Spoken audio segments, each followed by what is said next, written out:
मशरिक़ वुस्ता और ईरान और अमेरिका, इनमें से आपको किस तरह से वो तब्दीलियां होती हुई नजर आ रही हैं जिनका जिक्र आपने किया है आपके इल्म के मुताबिक? देखिए शमसी साहब, एक चीज़ मैं आपको ना, जैसे कि आपने दीन इस्लाम की बात की है, जैसे कि आपने अमीरुल मोमिनीन हज़रत अली करमुल्लाह वजहुल करीम शेर खुदा अलैहिस्सलाम का जिक्र किया है, तो मैं आपको उसी दीन इस्लाम की रूह जो है वो आपके नज़र करना चाहूँगा। माशाल्लाह दो बड़ी इल्मी हस्तियाँ मेरे साथ हैं, फ़ानी साहब भी हैं, आप भी हैं शमसी साहब। दीन इस्लाम की जो रूह है ना, दीन इस्लाम की जो बुनियाद है, जो कि नबी अकरम सल्लल्लाहु अलैहि वसल्लम ने अपने नवासों के ज़रिए, जी अपने शहजादों के ज़रिए हमें यहाँ तक पहुँचाई और बताई है कि दीन इस्लाम में सुलह इमाम हसन अलैहिस्सलाम, हसन मुश्तबा अलैहिस्सलाम तो मौजूद है कि जब ज़रूरत पड़े मुस्लिम उम्मा में तफरके की, किसी तौर के पर हालात ख़राब होने की, मुस्लिम उम्मा के इत्तेहाद को बचाने के लिए अब सुलह कर लें और मुस्लिम्स के खून रेजी को बचाएं, खून रेजी को बचाएं। लेकिन दीन इस्लाम हमें इमाम हुसैन अली मुकाम अलैहिस्सलाम की शक्ल में यह भी बताता है कि बैत यजीद जो है वो नहीं हो सकती।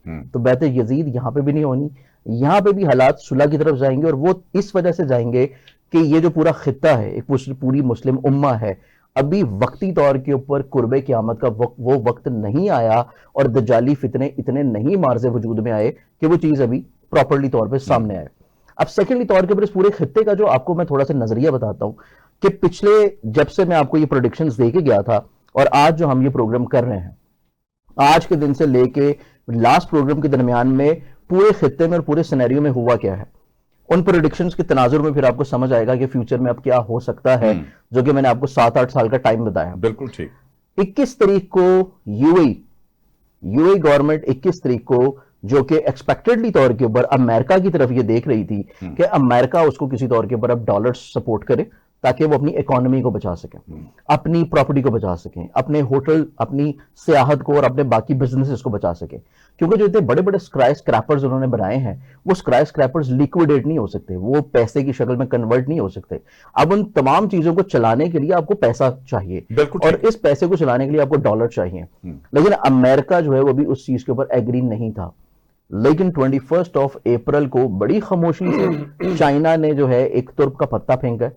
चाइना के बड़े डिप्लोमेटिकली बड़े अथॉरिटिव लोग जो हैं, उन्होंने यूएई को खामोशी से विजिट किया है, और ये ऑन रिकॉर्ड आपको इसको जाकर चेक कर लेते हैं। बिल्कुल हाँ, ये इंफॉर्मेशन उन्होंने आके 20 कॉन्ट्रैक्ट साइन किए हैं यूएई गवर्नमेंट के साथ, और वो 20 कॉन्ट्रैक्ट्स में ये चीज क्लियरली डिक्लाइंड है, लिखी हुई है कि आपके साथ जो भी हमारी ट्रेड होगी, जो भी चीज हम यहाँ पे इन्वेस्ट करेंगे, वो युआन में होगी, डॉलर में नहीं होगी। बिल्कुल। और यूएई के ऊपर इस वक्त इस पूरे खत्ते की नजरें हैं, जिसमें सऊदीया भी है, जिसमें कतर भी है, जिसमें ओमान भी है, और जिसमें किसी तौर के ऊपर आपका ये जो कुवैत है वो भी है। वो देख रहे हैं कि यूएई यहाँ पे अगर किसी तौर के ऊपर एक्सेप्ट कर लेता है चाइना की यूएन में ट्रेड, क्योंकि इंडिया ऑलरेडी अपने ऑयल टैंकर को युआन देकर निकाल चुका है, तो इस लिहाज से अब यूएई की तरफ ये देख रहे हैं कि अगर यूएई जो गवर्नमेंट जो है अगर युआन ट्रेड एक्सेप्ट कर लेती है, तो फिर अगले आने वाले चंद सालों में, क्या चंद महीनों में, आपको पूरा खलीजी खित्ता जो है वो डॉलर में ट्रेड नहीं बल्कि यूएन में ट्रेड करता हुआ नजर आएगा। और युआन की ट्रेड के बाद फिर सऊदीया मजबूर हो जाएगा कि फिर जितना मर्जी प्रेशर बिल्डिंग हो कि सऊदीया को भी ट्रेड अपनी डॉलर से हटानी पड़ेगी। बिल्कुल, ये एक बहुत बड़ा इंपैक्ट है जो कि अगले आने वाले चंद महीनों में नजर आएगा। फिर उसके बाद एक और चीज आप इस पूरे खित्ते में देखें कि यूएस ये चीज डिक्लेयर कर रहा है कि हमने बहरे होम्स जो है उसके खारजी रास्ते को कंट्रोल कर रखा है। मतलब दाखिली रास्ता ईरान के कंट्रोल में है, जहां से ट्रेड निकलनी है, खारजी जो है वो यूएस नेवी और मैरिन जो है वो कह रहे हैं कि वो हमारे कंट्रोल में है, नाकाबंदी है। लेकिन उस नाकाबंदी के बावजूद आप उस पूरे खित्ते का अगर नक्शा देखें ना, आपको एक चीज समझ आएगी।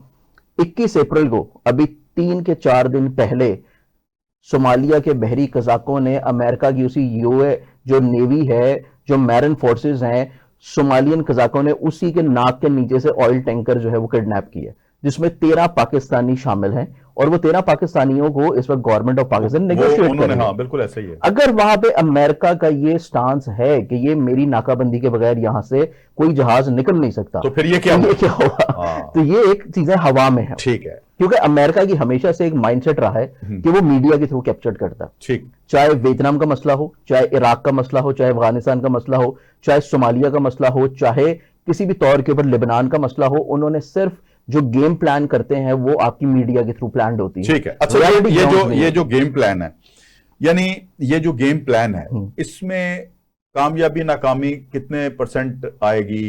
क्योंकि ये अगर युआन में हो जाती है ये सारी, तो वो तो उसमें क्रेडिट तो जाएगा ईरान को, सारा का सारा, पर पूरी दुनिया, ईरान को क्रेडिट जाएगा, क्योंकि इस टाइम के ऊपर पूरी दुनिया में सिर्फ 2 ममालिक ऐसे हैं जिनको पूरी दुनिया से अप्रिसिएशन मिल रही है, सिवाय एक मुल्क इंडिया को छोड़ के। पहला है पाकिस्तान, क्योंकि पाकिस्तान इस टाइम के ऊपर वो काम करवाने जा रहा है जो कि पूरी दुनिया का कोई मुल्क नहीं करवा पा रहा। बिल्कुल ऐसा ही। चाइना नहीं करवा पा रहा था, रूस नहीं करवा पा रहा था, यूके नहीं करवा पा रहा था, फ्रांस, इटली, जर्मनी, कोई इस चीज को नहीं करवा पा रहा था। दस्ते रास्त बन के नहीं, मीडिएटर बन के। ये अहम बात है। बिल्कुल। और दूसरी चीज बेसिकली तौर के ऊपर पूरी जो ग्लोबल कम्युनिटी। अच्छा, आगे बढ़ते हैं, सिर्फ एक लफ्ज में बता दें, पाकिस्तान इसमें कामयाब हो जाएगा? इंशाल्लाह जरूर कामयाब हो जाएगा, लेकिन टाइम वही होगा जो मैंने दिया। ठीक है।